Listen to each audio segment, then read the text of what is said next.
Okay, so this apocalypse came out of nowhere. No one saw it coming. But here's the thing. Before the Spanish even showed up, the Inca Empire was already falling apart. Around 1528, a plague killed the Emperor Huayna Capac. We're talking about a disease that might have been smallpox coming from Europe, spreading down from the north. His son, who was supposed to take over, he died too. So another son named Huascar steps up and claims the throne. But this guy's totally unhinged. He's tormenting the nobles, breaking traditions, murdering his own relatives out of paranoia. His half-brother, Atahualpa, this war-hardened veteran, he's not having it. He stays in the north with his army and refuses to submit. The land gets absolutely soaked in blood as these two brothers wage this brutal civil war. Eventually, Atahualpa's forces overrun Cusco, capture Huascar, and execute his wives and children right in front of him. Now, Atahualpa is in control of millions of people across this massive empire, and he's planning to march south and take his throne. But then he gets word about these bearded strangers in shiny armor, riding on enormous animals, horses, which the Incas have never seen before. Maybe 200 of them. Atahualpa's curious, so he decides to meet with them. And that decision, that starts the fall of the entire Inca Empire.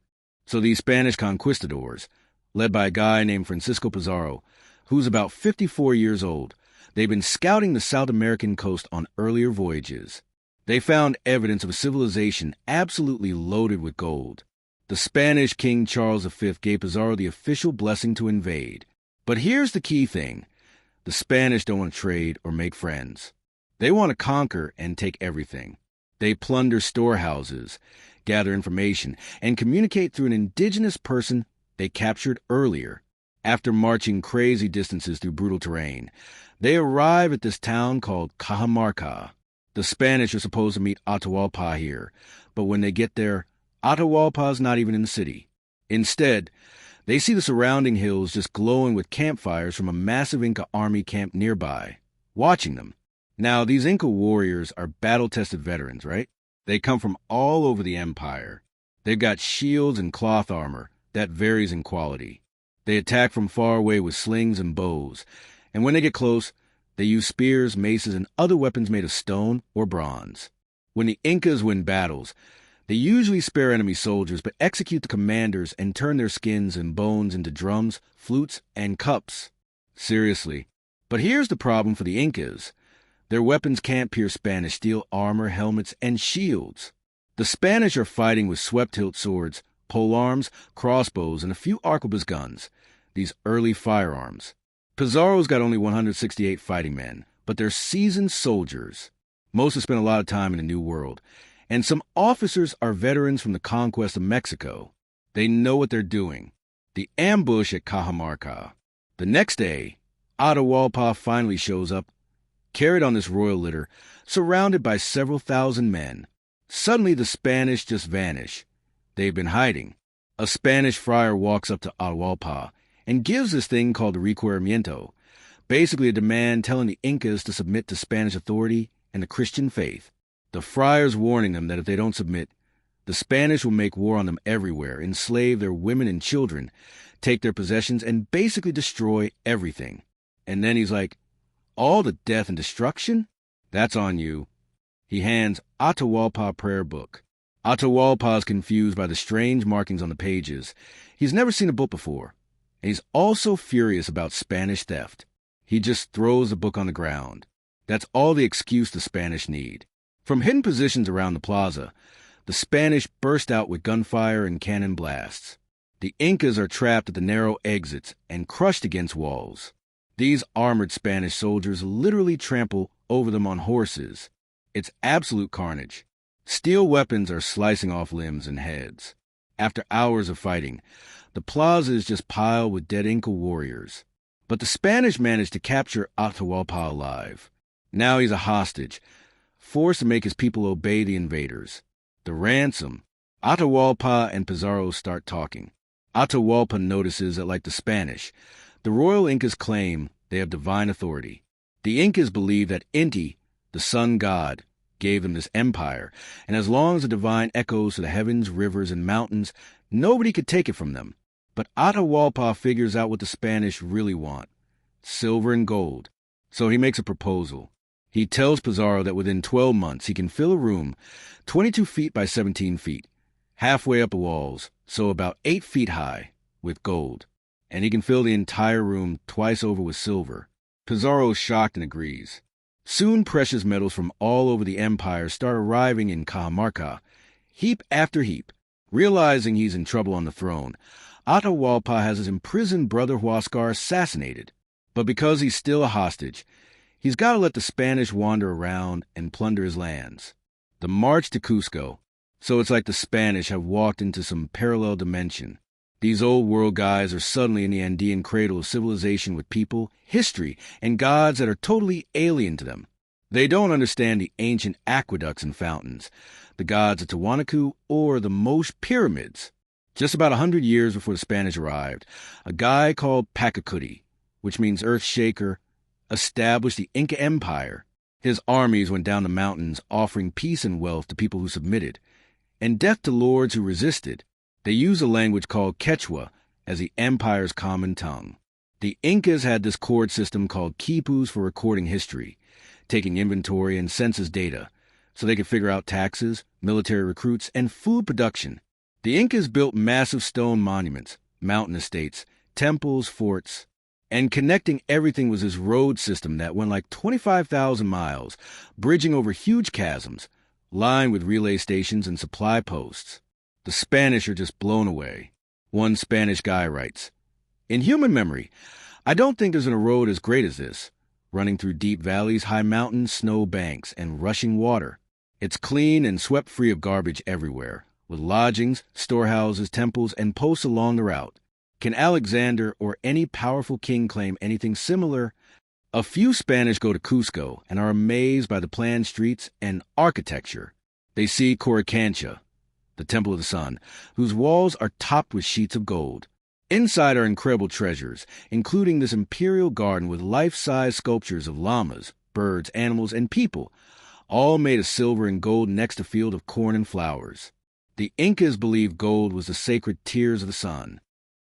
The execution and puppet rule. Back in Cajamarca, the gold and silver fill up the ransom room. The Spanish melt down over 40,000 pounds of these sacred items into ingots and divide them up. Every ordinary conquistador gets a fortune worth millions of dollars today. But then reinforcements arrive under Diego de Almagro, who was Pizarro's partner on earlier voyages. Almagro's furious that he gets basically nothing from the ransom. Atahualpa delivered the treasure, but doesn't get freed. Over 8 months of captivity. He's actually entertained his captors with his intelligence and even learned to play chess. But the Spanish figure out that the Inca Empire has serious problems. Many people respected Atahualpa's authority, but the Inca history of conquest, demanding tribute and forcing people to resettle, has made certain groups hostile to the empire. Plus, the Civil War just destroyed the place. Armies are depleted, and followers of the dead Huascar still hate Atahualpa. The Spanish decide that keeping Atahualpa alive is too risky. They rush a trial, convict him of treason, and order him burned at the stake in July 1533. As he's being dragged to the execution, Atahualpa keeps asking, "Why are you killing me? What did I do?" They give him a choice: die by fire or get strangled if he lets priests baptize him. He accepts because the Incas believed preserving the body was essential for existing after death. The Spanish baptize him and then strangle him.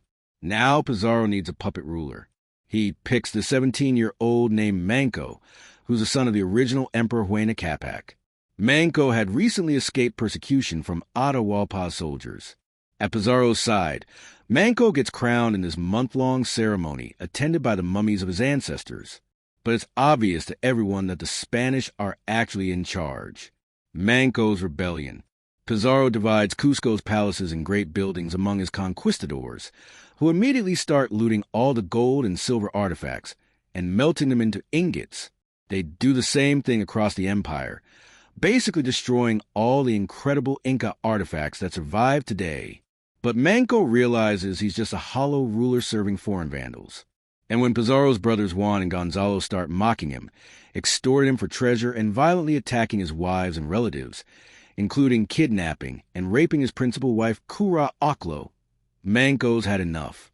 He secretly starts planning a massive rebellion, a huge uprising across the entire empire to throw off Spanish control.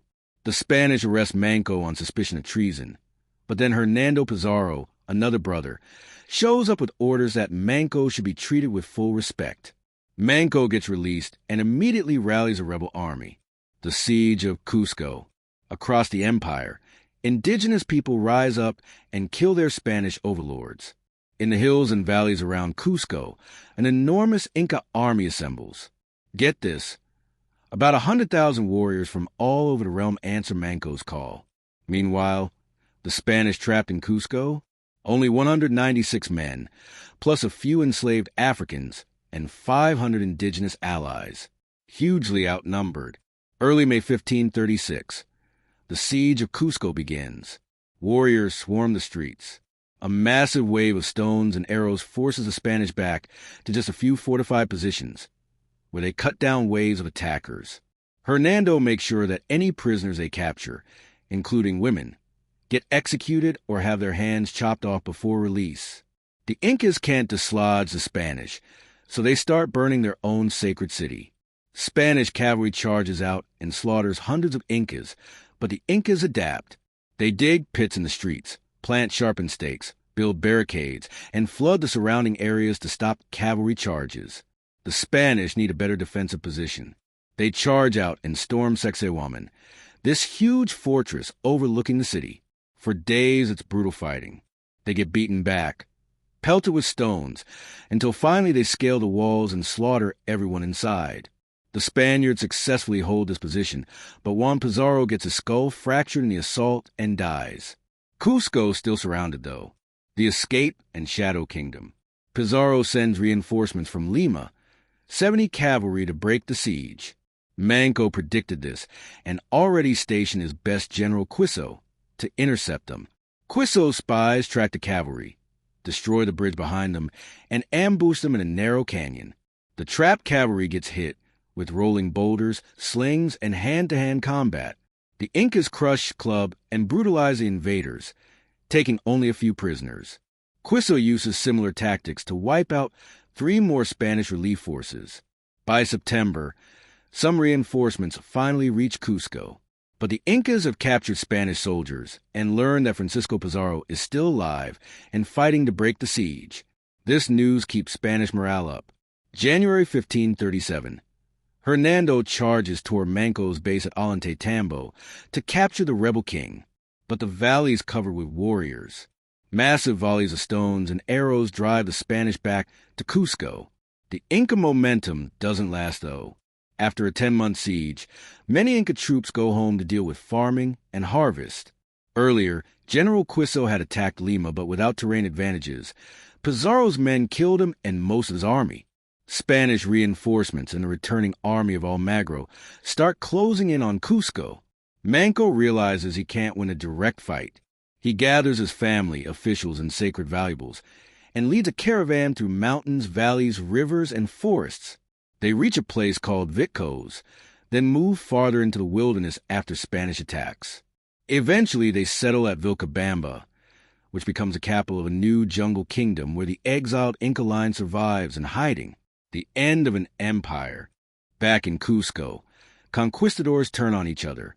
Almagro conquers the city and imprisons Gonzalo and Hernando Pizarro. A war between Spanish factions breaks out until Pizarro wins the Battle of Las Salinas and executes Almagro.